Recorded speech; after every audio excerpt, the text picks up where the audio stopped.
forward to the bluegrass band Hayseed Dixie. Hi guys, great to meet you. Hello, Hey. great to meet you as well. I heard you recorded the first album in just 2 days, and there was only really family and friends. Is that actually how it all began?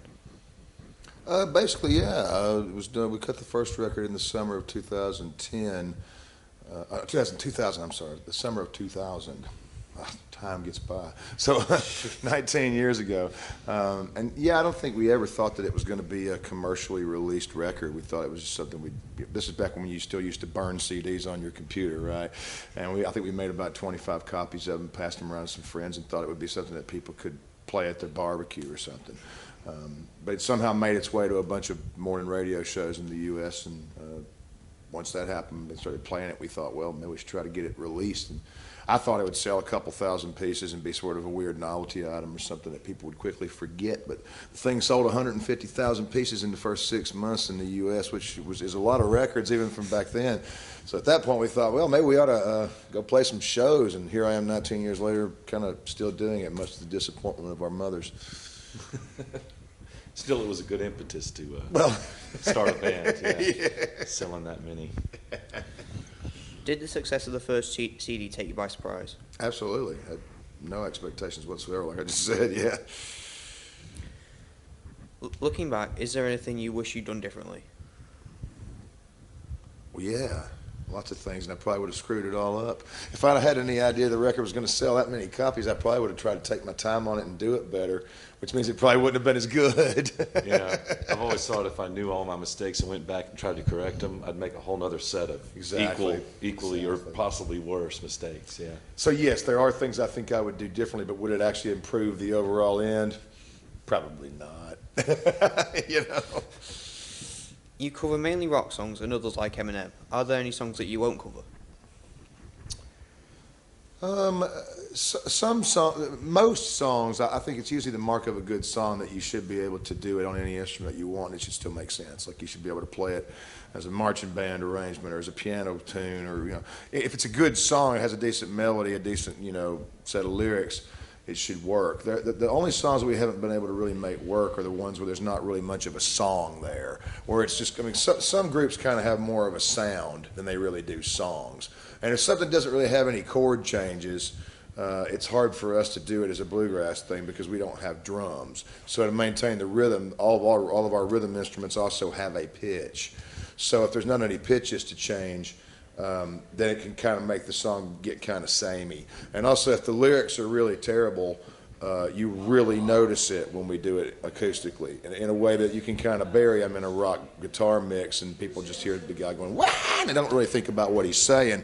But if the song has really stupid lyrics, they're going to be front and center when we do it. It's going to make it really obvious. So there have been a few, I won't name them, but there have been a few songs we've thought about doing when we get about halfway into rehearsing it and go, we're not doing this one any favors by trying to record this one, man. Maybe we just should leave this one alone. Have you had any reactions from the original artists? Yeah.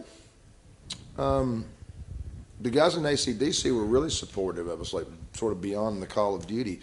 Gene Simmons from Kiss said, he sent me an email that said 2 lines. It was, "This is great, can't wait to get the royalty check." And I thought, well, at least he's consistent, Pretty much everybody's been really supportive. I don't think I've had any, it hasn't come back to me that anybody has been really pissed off by it or anything. Not that I'm aware of. That doesn't mean that they haven't been. I mean, like the drummer of Green Day came to one of our shows in Paris one time. I think he happened to be playing a show the night before and had a night off and was looking through the listings like you do sometimes when you have a night off in town. Saw we were playing there because we did a version of their song Holiday back in like '05.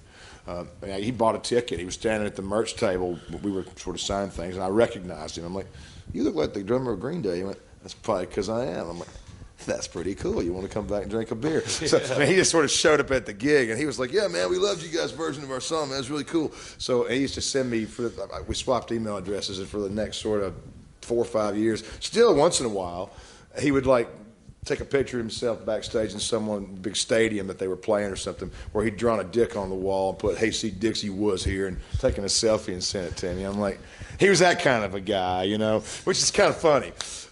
So he obviously wasn't offended. Is there a cover song that you were nervous about releasing? No, not really. I mean, the first album I was probably more nervous about releasing. After that one went okay, we thought, nah, not really. Not saying it's a bad question, but no. If we were nervous about it, we wouldn't have put it on the record to start with. We would have. There have been things we've recorded that we thought that's not really very good. We just didn't put it on the album. You always believe in it when you're doing it. Sometimes when you're going back and mixing it, you go, maybe that wasn't such a good idea. You know. What song do you really like to play live? What about you, Jake?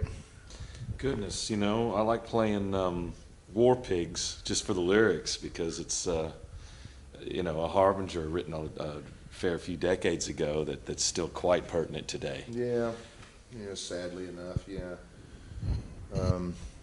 I never really get sick of playing Highway to Hell because it's kind of the rock and roll song. Yeah, I'll dig that one too. You know, I mean, yeah. I probably played it 5,000 times at this point, but I don't ever really get tired of it. Yeah. Some of them you get tired of. I mean, honestly, I could never play Walk This Way again, and I probably wouldn't miss it. No, I wouldn't miss that. I don't know why. I'm not saying it's not as good of a song. I'm just saying it hasn't had the longevity with me that Highway to Hell has. After playing it 400 times, that's enough. Yeah. Yeah. And every night somebody will yell it out. And we're like, man, we played that every show for the last 15 years. Can we not play some? We do have other songs. Yeah. What's your favourite venue to play? Was the ABC in Glasgow. Yeah, it was. Was. It burnt down about a year and a half ago. It appears that some developers had their eye on it to turn into flats, and the people who owned it didn't want to sell it to them. And how about that? It caught on fire, you know. I guess the Picture-Drome is another. Yeah, the Picture-Drome in Holpark. That's a really cool venue. That is. That's a really nice place. When we were big enough to do it, I really used to like playing Shepherd's Bush Empire in London too, but we're not really big enough to do it anymore. We're over in Europe's really cool. The Backstage Club in Munich's a really cool place. Yeah, that's always a good shout. It's a dumb name. It's not really like a backstage. It's a big sort of venue complex, but it's a cool place. Yeah, where else is really cool? The Melkweg in Amsterdam's a cool venue That was too. a fun one many years ago. A cool venue. Did you invent the genre Rockgrass? I think so. I mean, what we think that we do. There have been a lot of bands before us, and there have been a lot of bands after us. Some of them inspired by us, some of them maybe not, who have played rock songs as bluegrass bands. I like the Pickin' On series. Sure, you know, I mean, well, Flatt and Scruggs were doing Beatles songs in the '60s, but they were a bluegrass band, you know, and we're not really a bluegrass band. We're a bunch of rock and roll guys who are playing on bluegrass instruments, and that to me is what the difference is between us and most other acts. Is that I'm not a bluegrass singer. I'm very much a rock singer, maybe a country rock singer, but I'm not a bluegrass singer at all. I didn't grow up playing that kind of stuff. Tim, our banjo player, is probably the closest to a true bluegrass musician. Jake grew up playing rock as well, mostly. Yeah. I mean, so we definitely approach it with a rock attitude. Hence why we called it Rockgrass. I mean, there are a lot of bands with banjos who were bluegrass bands who have treated these rock songs like bluegrass songs before. But I think, like I said, I think the difference between us and these groups is that we are basically a rock and roll band just playing on bluegrass instruments. So I haven't heard anybody else do that as their thing. There may be somebody else doing it, but I haven't heard them. Barley, is Knob Creek still your favourite bourbon, and do you have it in your rider? It was probably still my favorite bourbon that you can get easily. There's a couple of other ones, like there's one called Noah's Mill that I really love, but I think there's about 3 places in the whole of the UK that you can find it. So Knob Creek is probably my favorite bourbon that you regularly see behind lots of bars. I don't drink any whiskey much on the road anymore because I just can't bounce back from it. I'll be 50 years old in January, and man, I tell you what, the hangovers hurt more than they used to.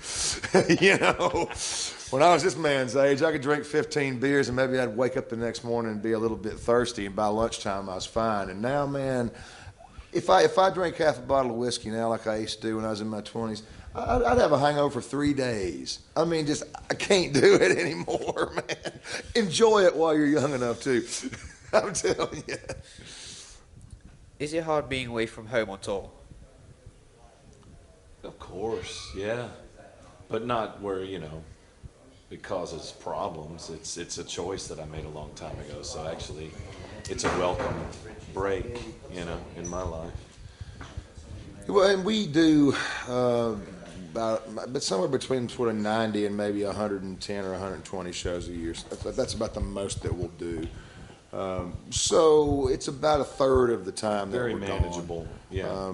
And that's not so bad because, I mean, there are guys who drive trucks that are gone more, you know, Yeah. guys who do sales jobs that are gone all week and stuff. I mean, Well, 8 years ago, we were working a little bit harder. Yeah, we doing were. more like, you know, 200, 180 shows a year. And that gets difficult because That you don't gets a see your little kids tough. enough and that kind of thing. But we're a cult band now, man. I think we're about as big as we're going to get. We've sort of settled into a level, and I'm sort of okay with that, really. I mean, I'm getting older myself, so I actually about 100 shows a year-ish is about all I think any of us are really interested in doing. And luckily, we're at a level where we can make an okay living from that. Nobody's driving a Ferrari, but I don't want a Ferrari. I've got a Volkswagen. It's fine, you know.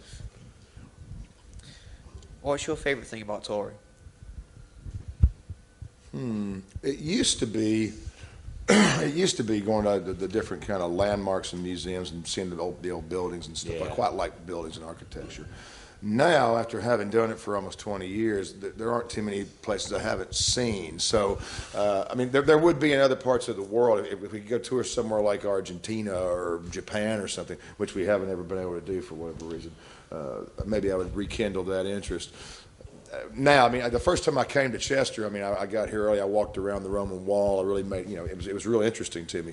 Now, if I went and walked around it now, it'd be like the 10th time I have over a 15-year period. I'm not saying it's not cool. I'm just saying I've seen it. Same with like York Cathedral and, you know, Edinburgh Castle and whatnot.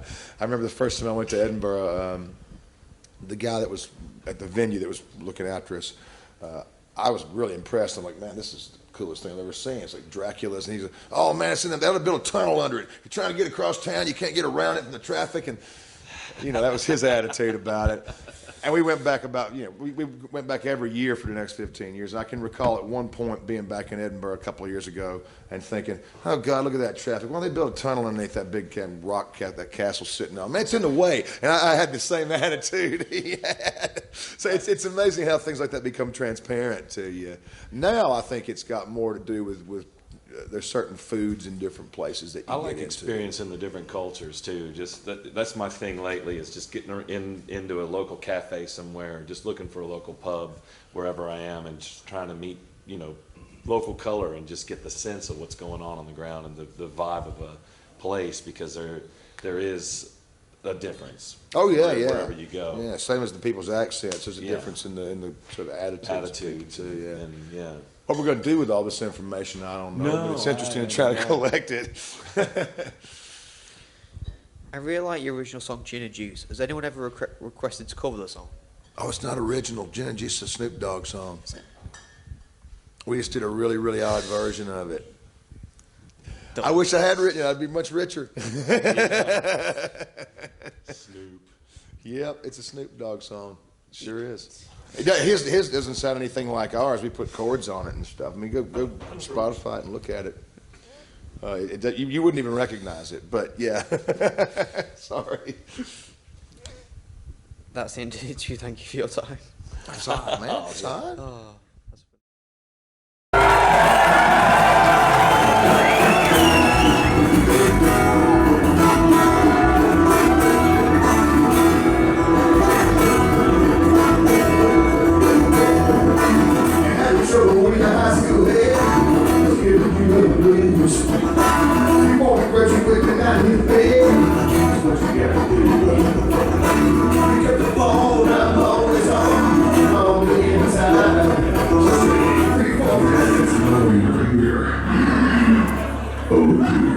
That means the drinking she can count has what we intend to do. Get back on the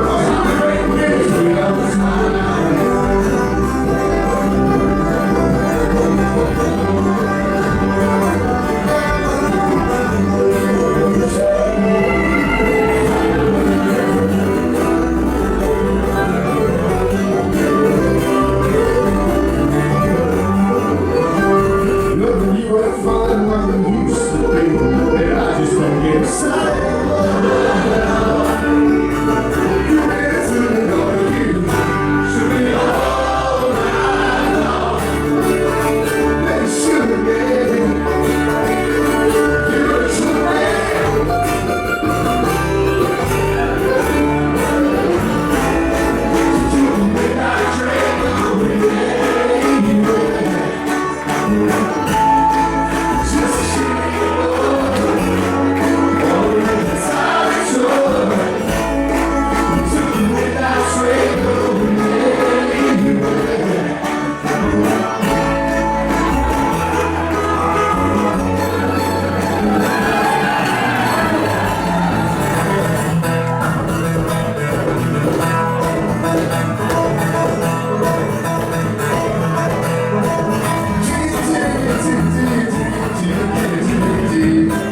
keep that spirit. It's going to serve you well.